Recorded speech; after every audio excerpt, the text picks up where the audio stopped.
ever noticed AI that works great in English, but not so much in the other languages? If you have felt that gap, you're not alone. And today we're diving into why multilingual AI still has a long way to go. Welcome to the Women in AI Research podcast, the show about remarkable contributions of female researchers around the globe. I'm your host, Jekaterina. Our guest today is Dr. En-Shiun Lee, and I'm really glad to have her on the show. En-Shiun is a key researcher in AI focused on a big question. How do we build language technology that speaks to everyone? She's an assistant professor at Ontario Tech University and holds a status-only appointment at the University of Toronto. She leads the Lee Language Lab, L Cubed, a research group dedicated to language diversity, multilingualism, and making tech more culturally inclusive. Her work impact is broad. She has published in top venues like Nature, ACL, Knuckle, Calling, and many others. But what makes Annie especially inspiring to me goes beyond her research achievements. I often see her at events with her baby, balancing the demands of motherhood and the academia so gracefully. That kind of strength and courage to balance her family life with a full research career deeply inspires me. Annie's excellence has been recognized in many ways. She was nominated for the Tim McTiernan Student Mentorship Award and for the Women in AI Researcher of the Year Award. And she won the ARIA Spotlight Award for her work with the MSCAC program at the University of Toronto. Today, in our conversation, Annie walks us through the heart of her work on multilingual and multicultural AI, from the widening language gap and the lack of benchmarks for underrepresented languages to why domain-specific data matters more than just scaling up models. And if you stay until the end, Annie shares a perspective that really stayed with me, how even tiny mistakes in AI outputs can quietly accumulate into systemic harm when billions of people rely on these systems. It's a powerful reminder of why multilingual and multicultural AI isn't just a research challenge, it's a responsibility. And now let's dive in. Annie, welcome to the Women in AI Research podcast. Thank you for having me. I was so excited when I hear that you were starting this podcast, and it's very exciting to hear and highlight women and my fellow researchers in this area. Excited to have you here as well. Let's start with your personal journey. Mhm. First of all, I wanted to ask you what brought you to the work on multilingual LLMs and what made you question like the topic of linguistic diversity in AI? Yes. So when I was in computer science, I was one of the very few women in my class, and it was the same when I got into graduate school, and I've always really cared about inclusion and diversity, and including as many people as possible into a technology. And so, being a minority, a visible minority, and woman in computing, it was really a lived experience for me that sometimes people assume that you don't code as well, or sometimes people assume you're not as smart, and there is also the imposter syndrome. So when it comes to language, so I got into NLP after I finished my PhD. I really enjoy working on text and NLP, so after my PhD I got into text. And eventually I learned that there is this language gap, this widening language gap that is a barrier of access to lots of people around the world. I mean, you speak a different language, I speak a different language. Canada is made up of diverse immigrant populations of people who speak different languages. And you realize that if you don't speak English, there really is a barrier to access in language models and language technologies, and that really spoke to me as an experience coming from computer science. And I knew that I could contribute a lot, and it's a topic that I'm very passionate about, and the research is important and significant. That's super important. I like how you combine that diversity of cultures, languages, gender diversity, and that all together motivates you. Uh, Amazing. Thanks for sharing that. Yeah. Uh, I'd also like to ask you this question, which is maybe slightly more personal. Hopefully, you feel confident answering that. Um, I know that many researchers in our space think that it is quite demanding to balance parenthood with academia, and Mm. it is both demanding, but at the same time, it may be very transformative. So I know that you have recently welcomed a baby, uh, and Yes, congratulations about that. thank you. Um, so I'd like to ask, has this life transition influenced how you think about your research or the impact that you hope to have? Mm, yes. Um, yeah, so I think becoming more busy means that I get to focus um, I get to be more focused and being effective with my time. I get to focus on the initiatives that are the most important and spending time on things that I truly need to do. Um, and so I cannot, as my supervisor always used the word meander, so I cannot meander as much. I have to be laser focused on getting the things I want done. So that might mean that sometimes I cannot solve a problem for my students. They'll have to solve it for themselves, which is actually a good thing. Or sometimes I might choose not to submit a grant, which is not as um, is not as a grant that might not fit my research as well. So it just means that my time is limited, and I have to let go a little bit more. I cannot do research the same way as I did during my graduate studies, where I read every single word, ran every single experiment. I have to trust my team to solve and work on the problem and not micromanage every single aspect. But I think that's definitely a paradigm shift to let go, because as PhD grads, as people who made it this far, we tend to know that we want to do as much as possible to drive the research and get it to the high quality as possible.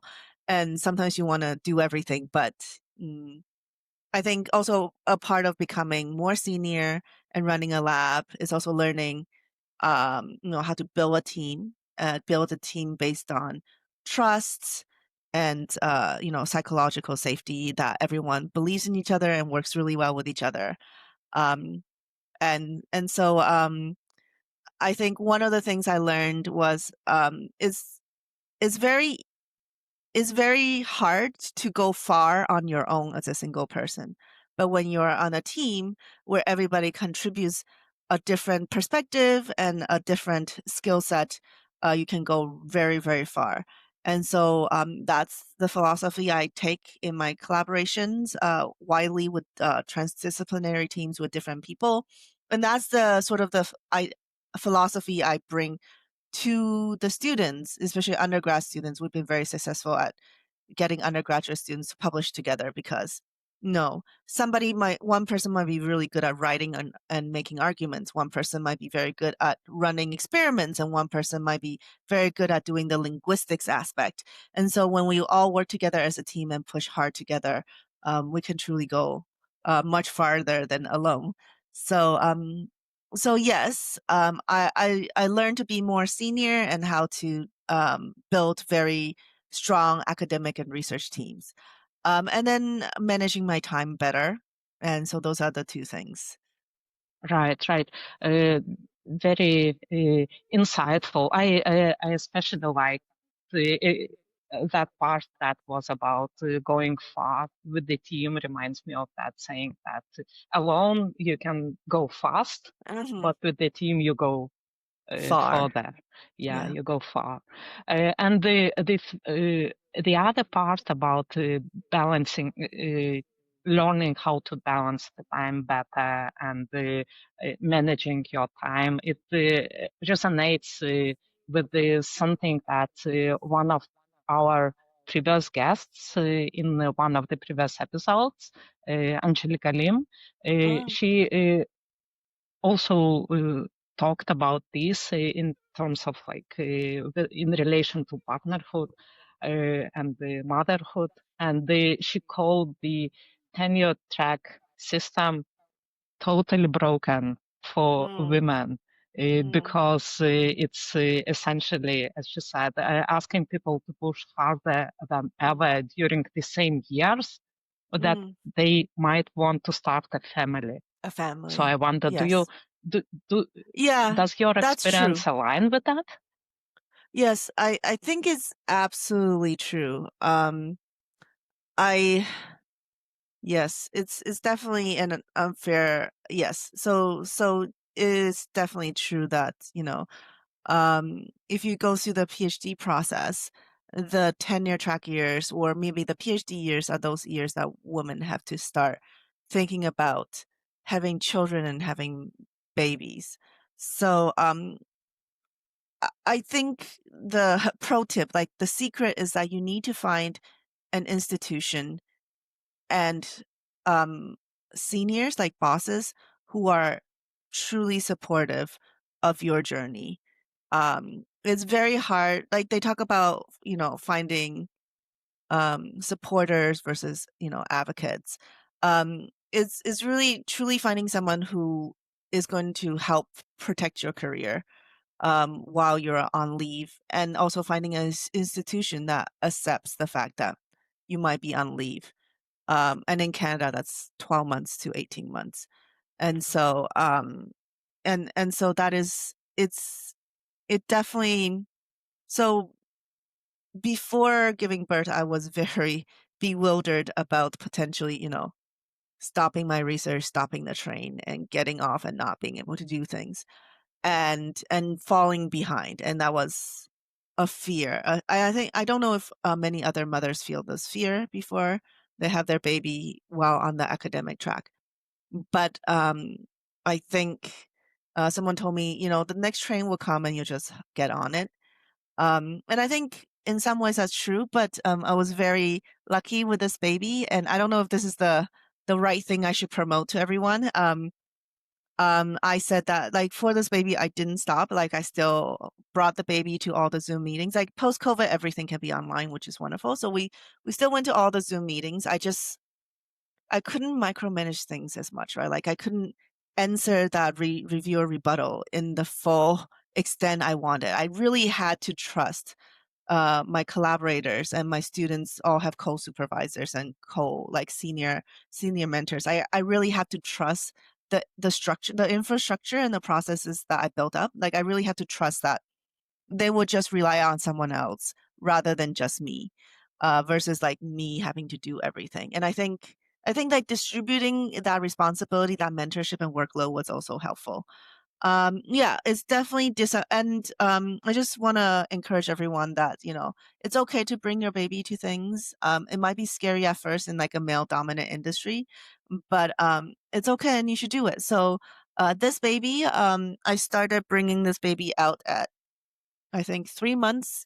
First on short trips to the Oh, university. Yes, yes. So first we went to like, Ontario Tech, we went to Waterloo, we went to downtown Toronto, we went to Vector, like close by.